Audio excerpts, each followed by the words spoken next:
அணிலே அணிலே ஒன்று அந்த பக்கம் நில்லு இந்த பக்கம் நில்லு, நடுவில் நிற்காத அப்படின்னு சொல்லி அணில் கூட்டத்தை கதற விட்டுருக்காரு. இன்னொன்று, நான் அவன்கிட்ட போய் கொள்கை என்னன்னு கேட்டேன். கொள்கை என்னன்னு கேட்டால் தளபதி தளபதி தளபதிங்கிறான். அவன் தளபதி தளபதிங்கிறது எனக்கு தலைவலி தலைவலின்னு கேட்குது. அது மட்டும் இல்லாமல் உன்னோட கொள்கை என்ன பண்ணா டிவிக்கே டிவிக்கே டிவிக்கே டிவிக்கேங்கிறான். ஓ, டிவிக்கே தான் அப்படி கத்திட்டு இருக்கியாடா, இம்பிட்டு வந்து டீயாட வைக்க போறீங்க. அவன் எதை கேட்டாலும் டிவிக்கேன்றான். இப்போ திமுக கூட்டத்தில் ஐயா ஸ்டாலின் வந்து பேசிட்டு இருக்காரு, ஒருத்தர் டிவிக்கேன்னு கத்துட்டு போறான்.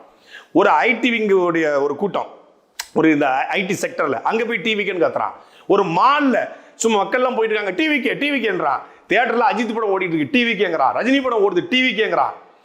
கொள்கை என்னன்னு கேட்டா டிவி கேட்கறான். டேய், பரந்தூர் விமான நிலையம் வேணுமா வேண்டாமா அப்படின்னா, சரி பரந்தூர்ல வேண்டாம், வேற எங்கடா விமான நிலையம் வேணும் அப்படின்னு கேட்டா டிவிக்கே டிவிக்கே அப்படிங்கிறான். சரி, இந்த தூத்துக்குடியில வின்ஃபாஸ்ட் நிறுவனம் வந்திருக்கிற கார் கம்பெனி, அதை பத்தி உங்க நிலைப்பாடு என்ன? டிவிக்கே டிவிக்கே. கவின் ஆணவர்களை பத்தி உங்க நிலைப்பாடு என்ன? டிவிக்கே டிவிக்கே. இப்போ இந்த ரித்தன்யாவோட இறந்து போச்சு, அதை பத்தி உங்க கருத்து என்ன? டிவிக்கே டிவிக்கே. எதை கேட்டாலும் டிவிக்கே டிவிக்கே, எதை கேட்டாலும் தளபதி தளபதினா ரெண்டா பொழந்து விட்டாரு. ரெண்டா பொழந்தது அவன் மண்டையல்ல, அவனுடைய கருத்தியல பொழந்திருக்காரு. அணில் கும்பலை கதற விட்ட உடனே மொத்த அணில் கும்பலும் அவதூற கையில் எடுத்துருச்சு. சீமான் பேசி முடிச்ச பிறகு அவருடைய வாய்ஸ் ஓடிக்கிட்டு இருக்கு. அவர் மேடை விட்டு இறங்கிட்டாரு, வாய்ஸ் ஓடிக்கிட்டு இருக்கு. பார்த்தீங்களா, இது ஒரு டப்ஸ்மாஸ் பண்ணியிருக்காரு. இவருடைய ஸ்பீச்சே கிடையாது. வீட்டில் பேசிட்டு வந்து ரெக்கார்டு போட்டு இவர் வந்து ஸ்டேஜில் நடிச்சுக்கிட்டு இருக்காரு.